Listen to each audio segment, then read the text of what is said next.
উজ্জ্বল ফিল্মের পরবর্তী গান কে গাইবে এই ভাবনা চিন্তা নিয়ে ইনস্টাগ্রামে খুঁজতেছি গায়ক, খুঁজতে খুঁজতে একটা ছেলেকে পেয়ে গেলাম। ভাই সাফ কি গায় রে ভাই।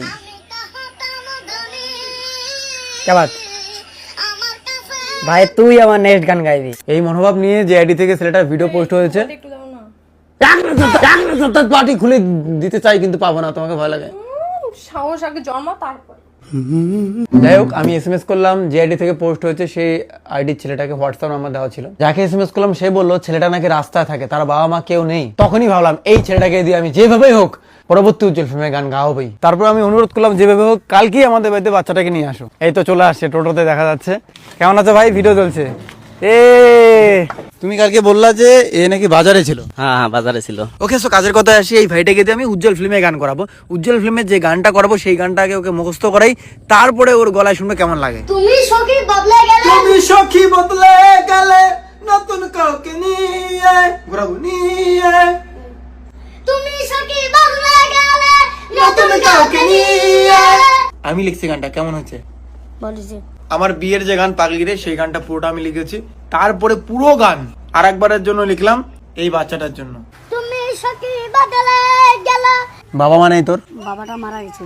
আমের আচার গানের পরে আমি কালিমের গান দিতে চেয়েছিলাম। কালিমের গানটা যে আউটপুট আসছে, যারা যারা কালিমের গানটা শুনেছে সবাই খুব খুশি হয়েছে, বাট উজ্জ্বল ভবন একটু পরে খুশি হয়। তো গানটার উপর অনেক সেরেখানি হবে, অনেক কাজ আছে বাকি।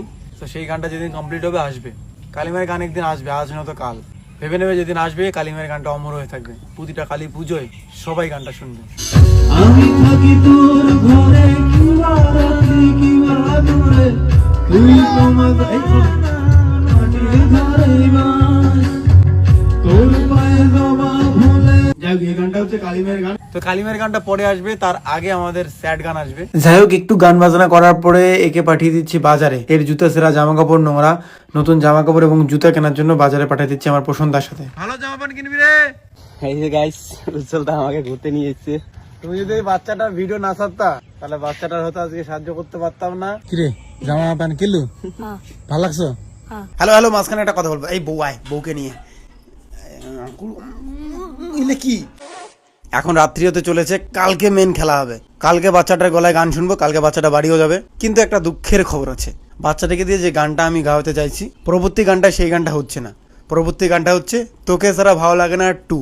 তোকে ছাড়া ভালো লাগে না আমার।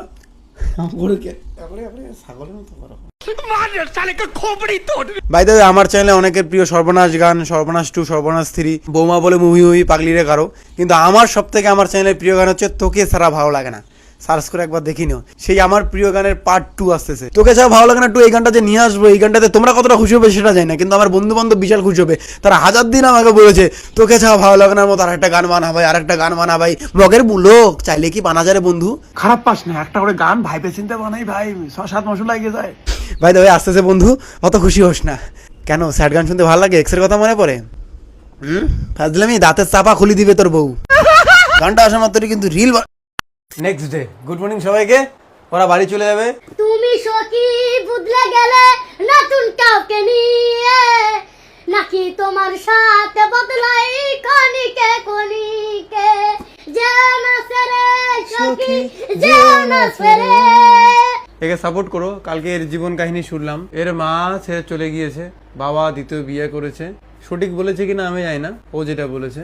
বাবা তারপরে মারা গিয়েছে, সৎ মা অত্যাচার করে। আমি রিকোয়েস্ট করব, একে যদি তোমরা কেউ চেনো গ্রামবাসী, একে একটু দেখে রাখো। ছেলেটা ভালো, একটা চোখের সামনে ছেলে নষ্ট হয়ে যাবে, 2 দিন পরে পাগল হয়ে রাস্তায় ঘুরবে, বা ছেলেটাকে আর খুঁজে পাওয়া যাবে না। তোমরা কি সেটা চাও?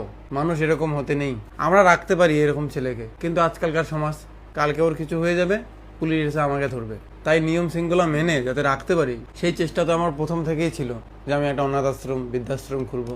আর কথা দিচ্ছি বন্ধুরা, বেঁচে থাকলে একদিন, সত্যি বলছি, এইসব বাচ্চাদের জন্য যারা পিতা মাতা আছে, অসহায় হয়ে পড়ে আছে, রাস্তায় ঘাটে মানুষ হচ্ছে, কিছু সংখ্যক সেরকম লোকের জন্য আমি কিছু না কিছু করব। প্রমিস। তোমার শুধু আশীর্বাদ করো।